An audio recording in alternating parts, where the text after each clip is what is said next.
Reza Inter. Kembali lagi di Update Inter, channel yang akan memberikan informasi tentang Inter Milan, dan inilah berita hari ini.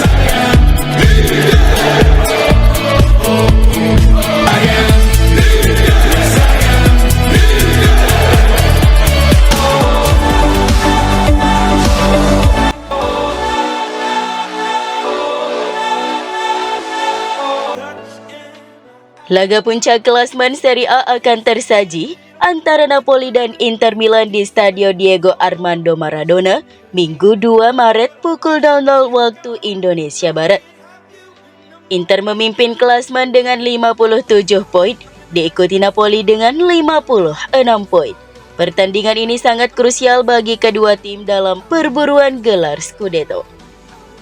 Napoli yang bertekad merebut kembali posisi puncak sedang dalam tren negatif dengan 4 laga tanpa kemenangan, termasuk kekalahan mengejutkan dari Como. Di sisi lain, Inter datang dengan modal 2 kemenangan beruntun di Liga dan Coppa Italia. Meski begitu, Inter harus waspada karena rekor kandang Napoli cukup kuat. Pertemuan pertama musim ini berakhir imbang 1-1. Hasil laga ini akan mempengaruhi posisi kedua tim di klasmen. Inter dengan pengalaman mereka dalam perebutan gelar diprediksi akan unggul tipis atas Napoli. Namun Napoli yang bermain di kandang sendiri tentu akan memberikan perlawanan sengit. Laga ini diprediksi akan berjalan ketat dan menarik.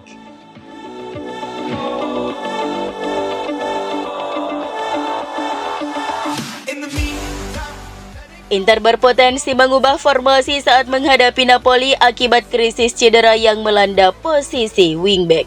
Simone Inzaghi dikabarkan mempertimbangkan untuk meninggalkan skema 3-5-2 dan beralih ke formasi 4-4-2 dalam laga penting di Stadio Diego Armando Maradona.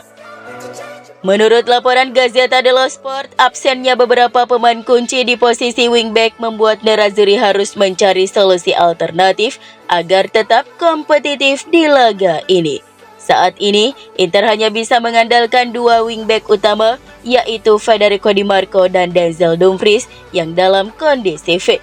Namun di belakang mereka, opsi pengganti benar-benar habis. Matteo Darmian, Carlos Augusto dan Nikola Zalewski dipastikan absen untuk pertandingan melawan Napoli. Situasi ini sangat krusial mengingat peran wingback dalam skema 3-5-2 Inzaghi sangat mengandalkan stamina dan intensitas tinggi sepanjang pertandingan. Biasanya Inzaghi melakukan rotasi dalam pertandingan untuk menjaga kebugaran pemain di posisi tersebut. Namun tanpa pelapis yang memadai, sulit bagi Di Marco atau Dumfries untuk bermain penuh selama 90 menit dengan intensitas tinggi. Dalam laga Coppa Italia melawan Lazio pada Selasa lalu, Inzaghi sempat mengubah formasi menjadi 4-4-2 di babak kedua. Menurut sumber ini, pendekatan serupa bisa kembali diterapkan melawan Napoli sebagai solusi atas krisis pemain sayap. Dengan skuad yang sangat terbatas, perubahan formasi ini bisa menjadi strategi darurat agar Inter tetap kompetitif dalam laga yang berpotensi menentukan arah perebutan Scudetto musim ini.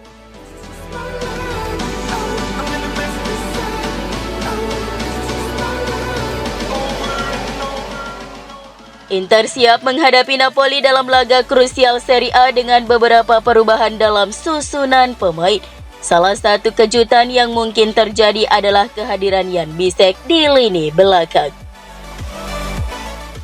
Menurut laporan Sky Sport Italia, peluang bek asal Jerman itu untuk bermain sebagai bek tengah kanan dalam formasi 3 bek semakin besar. Ia akan melengkapi pertahanan yang dikawal oleh Francesco Acerbi dan Alessandro Bastoni, dengan Josep Martinez tetap berdiri di bawah Mister. Sementara itu, Benjamin Pavard kemungkinan akan memulai dari bangku cadangan. Namun fleksibilitasnya bisa menjadi opsi bagi Simone Inzaghi, mengingat pengalaman Pavard bermain sebagai bek sayap saat masih di Bayern Munich dan tim nasional Prancis. Kabar baik datang dari Marcus Thuram yang telah pulih sepenuhnya dari cedera pergelangan kaki. Penyerang asal Prancis ini akan kembali berduet dengan Lautaro Martinez di lini depan. Di lini tengah tidak ada perubahan berarti. Hakan Calhanoglu akan kembali berperan sebagai pengatur serangan di antara Nicolo Barella dan Henrikh Mkhitaryan. Dengan keterbatasan pilihan di posisi wingback, Inzaghi dipastikan akan mengandalkan Denzel Dumfries di kanan dan Federico Di Marco di kiri. Cedera yang menimpa Matteo Darmian, Carlos Augusto dan Nikola Zalewski membuat Inter tidak memiliki banyak opsi di sektor kiri.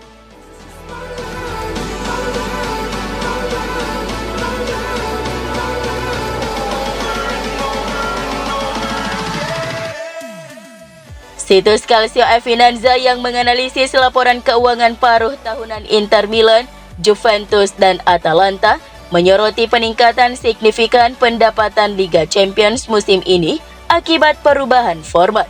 Inter Milan, satu-satunya klub Italia yang lolos ke babak 16 besar, telah mengumpulkan 90 juta euro.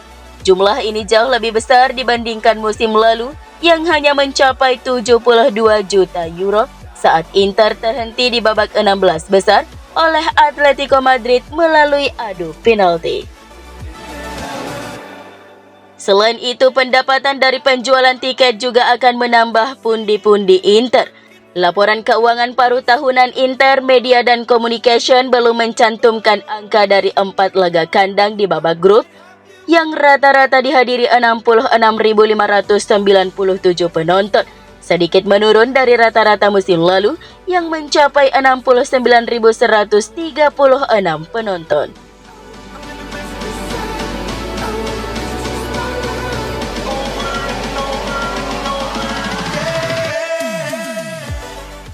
Francesco Pio Esposito, penyerang muda kelahiran 2005 milik Inter Milan yang dipinjamkan ke Spezia, telah mencetak 13 gol di Serie B musim ini dan menunjukkan performa impresif. Torino yang sedang mencari penyerang muda untuk musim depan dilaporkan telah melakukan kontak awal dengan Inter Milan. Namun negosiasi terhenti karena Inter Milan menginginkan Samuel Ricci sebagai bagian dari kesepakatan. Inter Milan berencana untuk mengamankan Ricci terlebih dahulu dan merekrutnya pada bulan Juli dengan menawarkan Esposito dan sejumlah uang sebagai imbalan. Torino tidak bersedia melepas Ricci dengan persyaratan tersebut, sehingga negosiasi dengan Inter Milan pun gagal.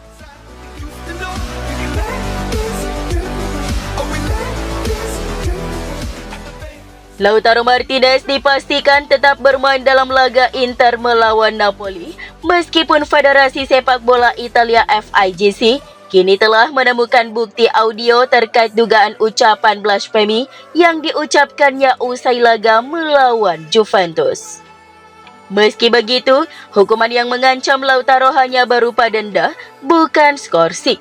Berdasarkan regulasi, pemain yang terbukti melakukan blasfemi bisa memilih antara petteggiamento, kesepakatan hukum untuk meringankan hukuman, atau melanjutkan proses hukum ke pengadilan FIGC, Tribunal Federale Nazionale TFN.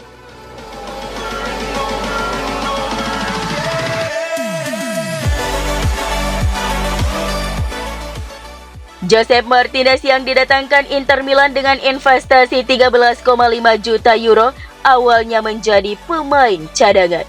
Namun cedera Yann Sommer memberinya kesempatan untuk unjuk gigi.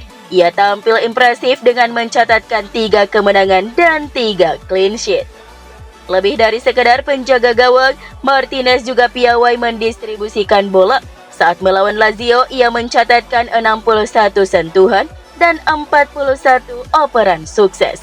Ia juga menunjukkan reaktivitas tinggi dengan menggagalkan beberapa peluang lawan.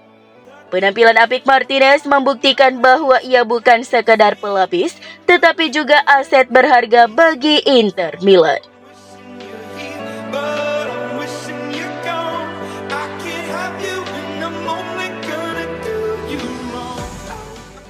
Oaktree Capital menyuntikkan dana 5 juta euro ke Inter Milan sehingga total suntikan dana pemilik mencapai 52 juta euro. Sejak mengambil alih Inter, Oaktree mempertahankan personel kunci seperti BP Marotta dan sebagian besar mempertahankan skuad juara Serie A musim lalu. OX3 fokus pada pemain muda dengan nilai jual kembali serta strategi komersial yang lebih ambisius. Mereka juga berencana melanjutkan proyek stadion baru untuk meningkatkan pendapatan klub.